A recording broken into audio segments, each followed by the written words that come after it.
Welcome to Art of the Drink. My name is Anthony Caparelli. And this week we're doing a special grilling out episode for Labor Day. I went ahead and invited some of my good friends over for dinner. I have Kate over here. Hey, Kate. Blair on my left. Hi. And Valerie. Hey. And we're going to be going ahead and making a steak. And I'm using Master Distiller Dave Pickerell's recipe from the Maker's Mark Distillery in Loretto, Kentucky. So let's go ahead and get started, all right? I'm actually going to make a marinade first, and I'm going to use as a base Maker's Mark bourbon. I'm going to use about 2 cups of Maker's Mark bourbon. I went ahead and got a nice, about 2.5 pound London broil. You want to do this in advance, all right? You want to have this marinade at least overnight. What I'm going to do to start is put about 2 cups of Maker's Mark in the bowl. Boy, you can smell that already. Then I'm going to add about a half a cup of orange juice. And then about a half a cup of honey, which is going to sweeten this up. Now I'm going to finish up my liquid ingredients with the juice of 2 fresh limes. Okay, so now I'm going to put in about a tablespoon of crushed red pepper. I'm going to put in the zest of 1 whole lime. And the zest is the outer green part of the lime. That's where actually a lot of the lime flavor is. Go ahead and throw that in there. I took 1 white onion and I sliced it into rings. I'm going to throw that in. And last but certainly not least is about 2 tablespoons, 2 good heaping tablespoons of garlic, minced garlic. Okay, now I'm going to stir this up. I like to do this in a Ziploc bag. So get a nice big, like a 1-gallon Ziploc bag.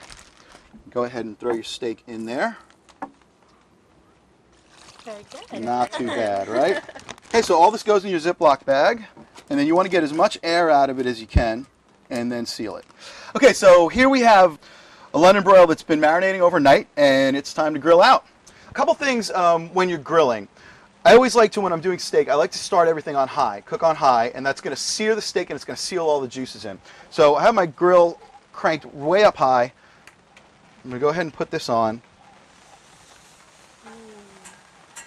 Yeah, and you can smell that. Got some extra onions in here, so I'm just going to lay those on top. You can see there's not nearly as much liquid in here as there was in the bag. I actually took the liquid out, and we're going to use the liquid to make a little bit of sauce for this. The key with doing a good steak, as I said, you want to start it on high. Once it's seared, you want to turn it down to medium, and then cook it on that side. You're only going to turn it once. Okay, so this is just about ready to flip, and the way you can tell is it's starting to sizzle around the edges, and you're getting some juices coming up through the top, and that usually means that it's about ready to flip. If you want to go for medium rare, which is, to me, the only way to cook steak. So I'm just going to go ahead and turn this. I agree. And you can see, as I turn it, you can see the juices that are coming out of the top, and that's how you know that it's ready to turn. Got some nice grill marks on there, and I'm going to let this sit. But what I'm going to do is move it to this side of the grill because I have some stuff that I want to do over here. I want to start making the sauce for this, and I'm going to make the sauce out of the remains of the marinade. I'm going to do it right on the grill. What I have in here, this is all the liquid from the marinade, and I'm going to go ahead and just season it up just a bit with some salt, and then a little bit of fresh ground pepper. And I always like to use fresh ground pepper. It makes a big difference. Stir that up, and I'm going to take this and put this right on the grill on high. What I want to do here is bring this to a boil. And when you boil it, what you're actually doing is you're evaporating the water out of it, so that concentrates it and reduces it.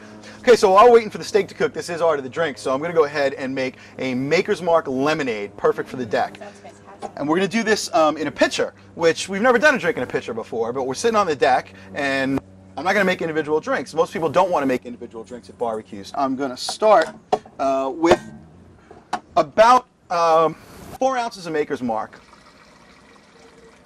And then I have some fresh mint. And what I want to do is I want to bruise the mint so that the oils can come out. So I'm just going to take the mint and just kind of bruise it in my hands and then drop that in.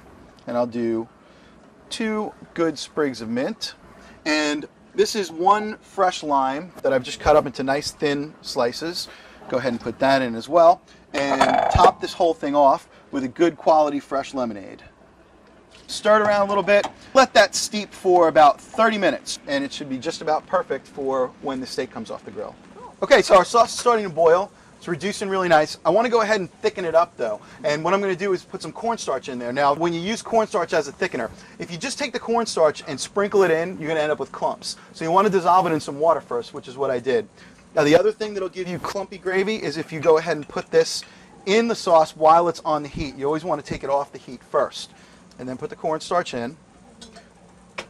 And then I'll put it back. And once this now comes to a boil, the cornstarch will thicken it and you're going to end up with a nice sauce. Now, the other question I always get is, how do you know what temperature the steak is at? So a lot of people will cut the steak, and that's actually the worst thing to do. If you cut the steak, all the juices are going to run out, and you're going to end up with a dry steak no matter how well you cooked it. The other thing they have is meat thermometers, and that also punctures the steak. The key to grilling well is to never break the outer seal of the meat, which is what I created when I turned the heat up high. You wanted to sear it, and that seals the meat so that all the juices stay inside. So anything that you do after that, until you actually cut it to eat it, you don't want to break that seal. So how do you tell what temperature the steak is at? Well, there's a neat little trick that chefs use. This fleshy area between your thumb and your first finger, nice and soft, there's a muscle right here.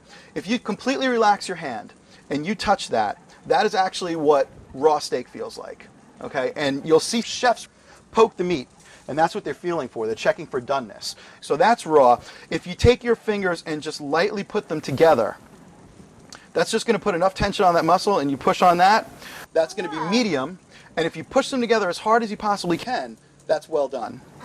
Okay? And that's what a chef will do. Yeah. So that's kind of like just your, you know, cool. You always have it with you, right? Yeah. Okay. So what I can actually kind of tell with just by the tongs, pressing on the tongs, and I can tell that this part over here is a little bit less done. Right here I'm probably looking at about medium to medium well, and right here I should be about mid-rare. So I got a couple different temperatures in there for different guests. So I'm going to go ahead and take this off the grill now. Okay, so I just took the London broil off the grill, and this is another common mistake that people make. They cut into it right away. You don't want to do that. You want to let the meat rest. This is especially important with red meat. And what you're doing is, when it's cooking, the temperature in the meat is actually rising.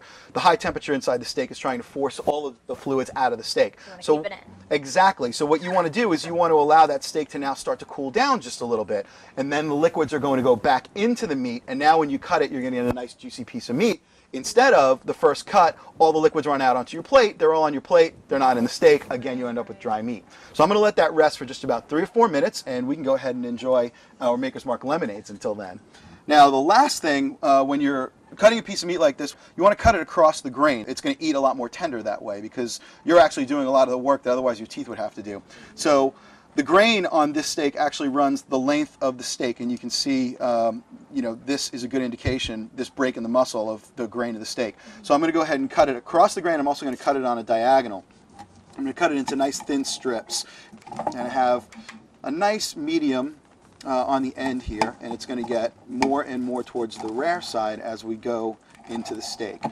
And the nice thing about a cut of meat like this is that you can get several different temperatures out of one cook of the steak. So let's say you like it well done and you like it medium, you can go ahead and cook the steak so that you have both of those temperatures in the same piece of meat. All right, now we're going to go ahead and just top this off with a little bit of our sauce.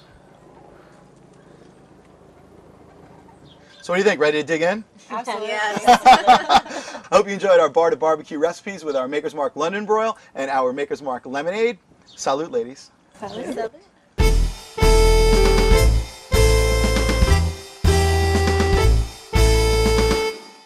It smells ridiculously good. This juice is running. Filling this big hole. With our Maker's Mark sirloin steak. If it's a dry spice, you're not fantastic. You're tight on the meat? Nope. I'll get tight on the meat. Okay. I'm gonna just come up with some freaky ass questions next. I am thinking. What kind of underwear are you wearing? I was just thinking that, but not for Anthony. Are you wearing underwear? Can I take my top off? It's getting warm out here. Wow. See, every time I do this, I'm like really nervous that the girls are going to be all shy and stuff, and then Absolutely not. yeah, that never happens.